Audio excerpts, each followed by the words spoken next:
이 같은 내용이 좀 눈에 띄기도 합니다. 10년 동안 죄송했다. 다시 한번 열심히 뛰겠다. 격려도 받았고 회초리도 들어주셨다고 받아들인다.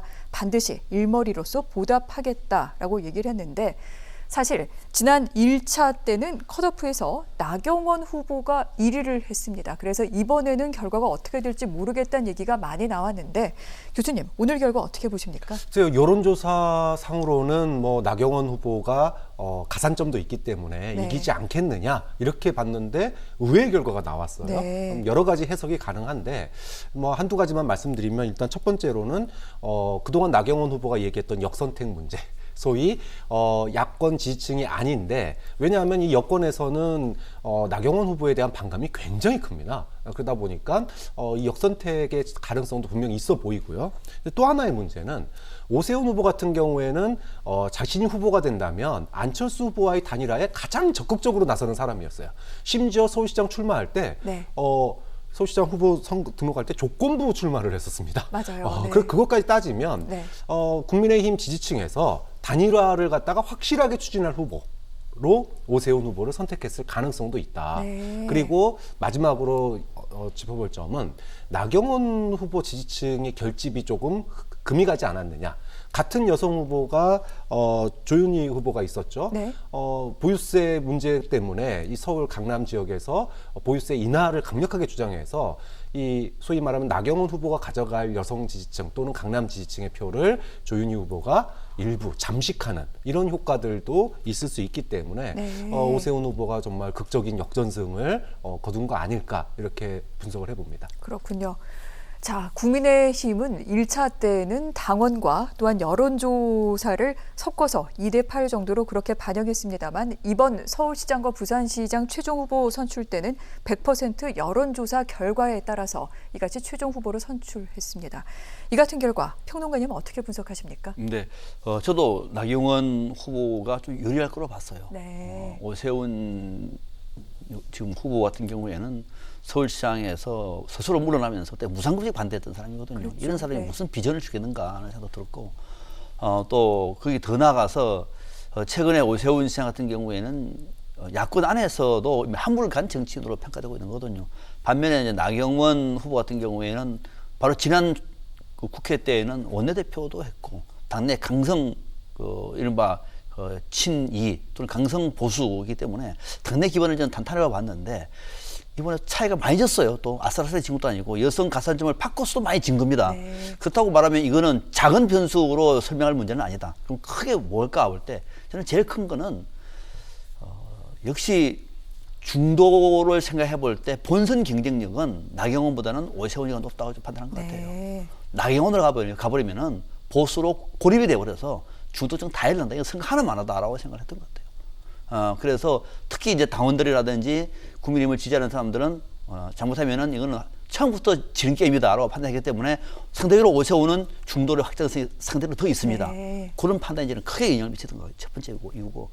두 번째는 이번에는 국민의힘 당원들만이 아니라 전체 국민들이 다 하지 않았습니까? 투표를. 그럴 때는 국민들한테는 나경원 후보에 대한 이 반감 또는 부정적인 이미지, 비토가 생각보다도 상당히 크구나. 네. 저도 바깥에서 그런 얘기 많이 듣습니다. 나경원 잘 몰라서 그렇지 그러면서 나경원에 대한 이 발언들 옛날에 친일 외우고 발언도 있고 이런 것들이 그냥 싫어하는 사람들이 있을 수 있는 건데 그것이 아니라 생각보다도 훨씬 더 광범위하게 나경원 후보에 대한 반감이 크구나. 네. 이 두 가지 내용은 앞으로 나경원 후보가 정치인으로 거듭나는데도 굉장히 중요한 포인트가 될 것 같아요. 이 두 가지가 결정적으로 이번에 큰 표 차이로 오세훈 후보한테 진 배경이다. 이렇게 보고 있습니다. 그렇군요. 자, 이제 지금부터는 야권 단일화의 시간입니다. 오세훈과 안철수 후보, 누가 야권의 단일 후보로 선출될 것인가 이 부분인데 두 후보 모두 지금 단일화를 외치고 있습니다만 문제는 룰이죠. 어떻게 그 단일화를 할 것인가의 문제인데 시기, 방법, 여론조사 문항, 기호 등등 상당히 여러 가지 쟁점이 많습니다. 이 가운데 일단은 여론조사 문항 등등을 놓고서도 사실은 서로 맞서는 부분이 있기도 한데 평론가님 어떤 방식으로 어떻게 조율이 될까요? 이제부터 정말로 치열한 힘겨루기가 이른바 삿바 싸움이 네. 벌어질 수밖에 없는 건데 지금 국민의힘 입장에서는 오세훈 후보를 놓칠 수가 없는 거거든요. 놓치는 순간에 네. 부산시장 선거에도 악재가 됩니다. 또 어쩌면은 당의 이런 행태에 대해서 국민의힘 지지자들이 이번 서울시장 선거 때, 보궐선거 때 돌을 던질지도 몰라요. 103석의 제1야당이 3석한테도 진다고 얘기하면은 이건 말이 안 되는 거거든요. 그렇군요. 또 네. 반대로 안철수 같은 경우에는 이번에 뭔가 성과를 만들어내시면 끝나는 거예요.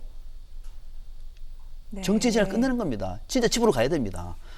말 그대로 절박한 두 상황이기 때문에 쉽게 저는 할 수가 그 게임의 룰을 정하기 어렵다고 얘기하면은 네. 지금부터 이제 말 그대로 사파 싸움인데 우선 제일 큰 관건은 양쪽에서 얘기할 수 있는 것은 당과 당의 경선이기 때문에 당원들을 얘기할 수는 없어요. 말 그대로 국민적인 지지를 할 수밖에 없지 않습니까? 그죠? 당원들이 국민의힘은 국민의당은 없는데 할 수가 없으니까.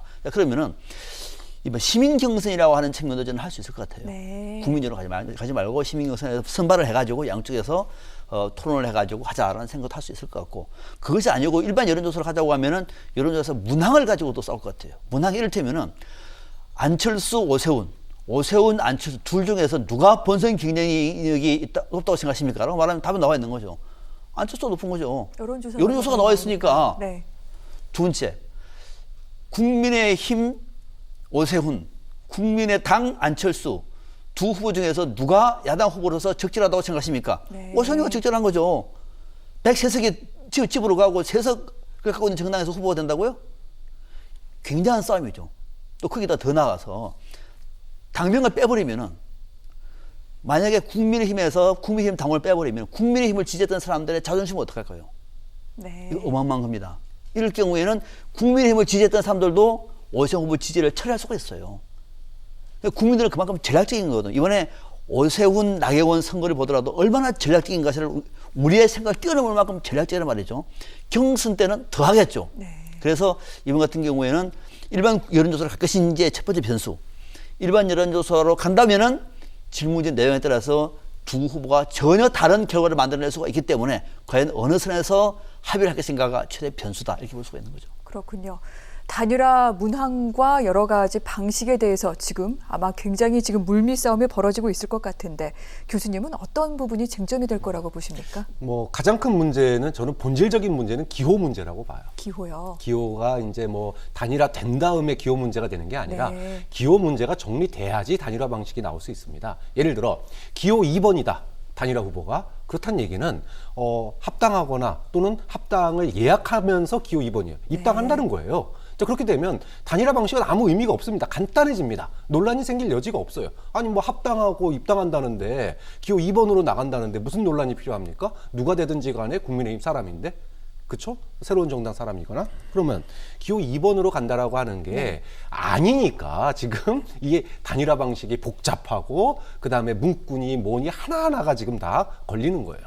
그러면 안철수 후보가 과연 기호 2번을 받아들일 수 있겠느냐. 이제까지의 명분, 정치적인 명분, 소위 제3지대, 그다음에 기반, 중도층에 한 기반, 네. 이 두 개가 입당하는 순간 특히 다 패배할 경우에 서울시장 선거에서 패배할 경우에 출구가 없습니다.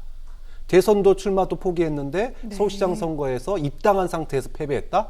그러면은 정말 말 그대로 그냥 아예 정치판에서 사라지는 거예요. 자, 그러면 자신의 어떤 기반과 정체성, 그다음에 명분 이런 것과를 다 포기하면서 기호 2번을 받아들일 수 있겠느냐. 네. 그게 쉽지 않기 때문에 지금 단일화 방식, 문구 모든 면에서 지금 시간이 걸릴 수밖에 없는 거다. 이렇게 본다면 만약에 극적인 빅딜, 예를 들어 기호 2번을 선택하는 대신에 100% 여론조사, 안철수 말 다 들어주겠다. 네. 대신에 그러면은 기호 2번으로 하자. 이런 어떤 빅딜 또는 그 반대의 빅딜 이런 것들이 있지 않는 한은 굉장히 어려운 험난한 단일화 과정을 거칠 거다. 이렇게 봐야 되겠죠.